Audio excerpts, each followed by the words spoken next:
সক্ষমতার অনন্য নজির স্থাপন করল ইরানের আকাশ প্রতিরক্ষা ব্যবস্থা।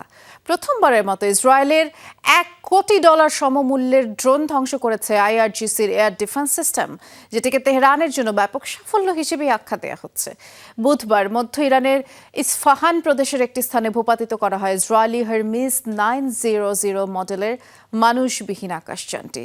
গ্লিটারের টুইন লেমন ও অ্যান্টিব্যাকটেরিয়াল ফর্মুলা বাসনকে চকচকে জীবাণুমুক্ত করে আমাদের দেয় গ্লিটার গ্যারান্টি।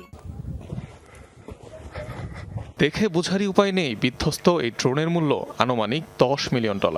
ইরানের আকাশ প্রতিরক্ষা ব্যবস্থার কাছে হার মেনে এভাবেই মাটিতে আছড়ে পড়ে মূল্যবান হারমিস 900 মডেলের চালকবিহীন যুদ্ধযানটি।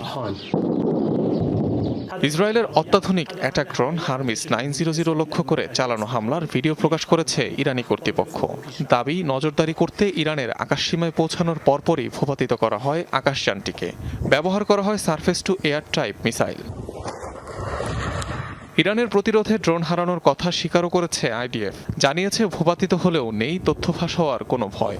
তবে এ ধরনের গুরুত্বপূর্ণ সামরিক যান প্রতিপক্ষের হাতে গেলে নকশাসহ গুরুত্বপূর্ণ তথ্য পাচার হওয়ার সম্ভাবনা থাকে।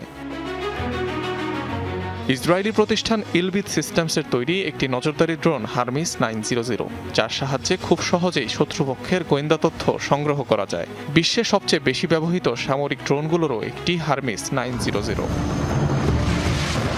অন্যদিকে বাভার 373-এর মতো উন্নত আকাশ প্রতিরক্ষা ব্যবস্থা রয়েছে ইরানের সমর ভাণ্ডারে।